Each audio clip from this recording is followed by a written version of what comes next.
What can people expect from the 2014 legislative session?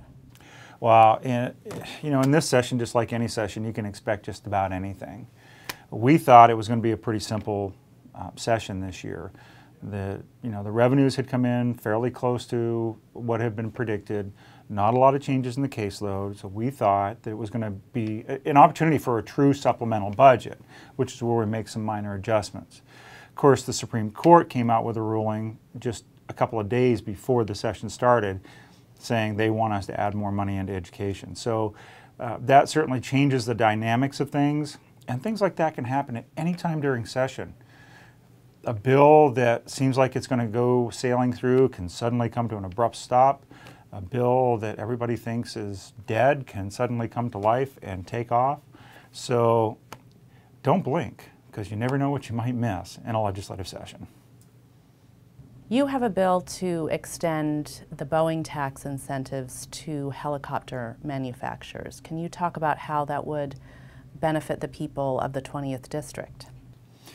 Well, people remember that we had the special session in November to extend the tax breaks for aerospace, which the bill was written so tightly, it really only impacts Boeing and assists Boeing. So what I've done is I've written legislation to try and extend that to helicopter manufacturers because we have an opportunity to get some high-paying jobs with benefits coming into Southwest Washington. And that's an area that has chronic high unemployment.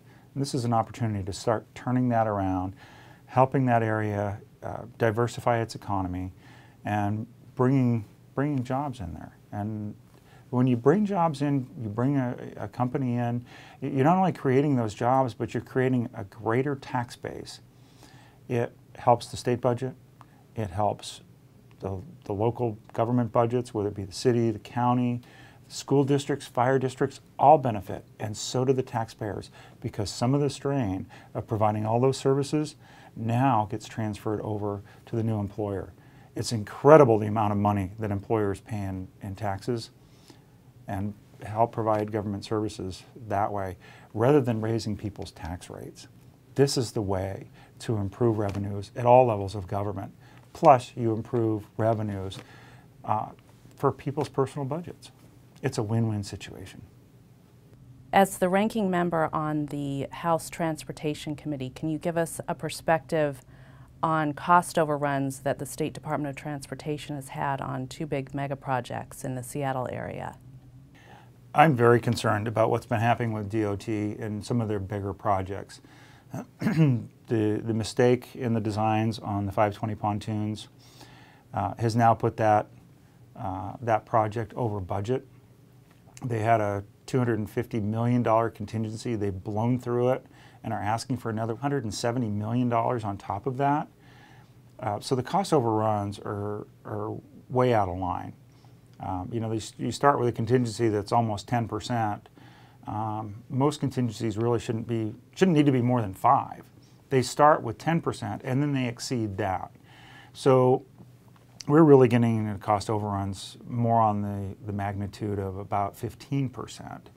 And that's extremely troubling to me. That's what we know. And that's just on 520. Now we've got the issue with Bertha on the Alaska Way Viaduct in the tunnel. It's about a ninth of the way through, and it's been shut down for over a month and a half. And we still don't know for sure what caused the shutdown. And we don't know for sure when it's going to start back up. And we're still not sure what the total cost is going to be. The other issue is, who's going to pay for it? I think the people in Seattle need to pay for it, not the taxpayers across the state. And we see these two big issues in the news, yet we hear about problems in a lot of smaller projects too. So it's not just the mega projects. And it's interesting that DOT and others will say, well, maybe we just took on too many mega projects. Maybe we shouldn't have done quite so many at once.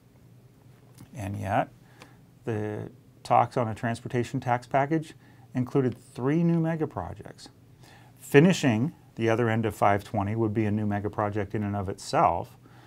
The 167 completion in Puyallup would be another one.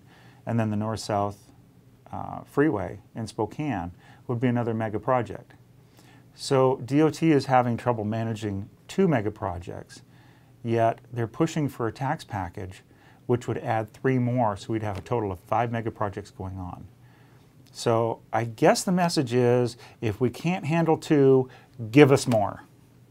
That doesn't make sense to me. It doesn't make sense to the taxpayers. We need to get these things fixed before we give them any more money.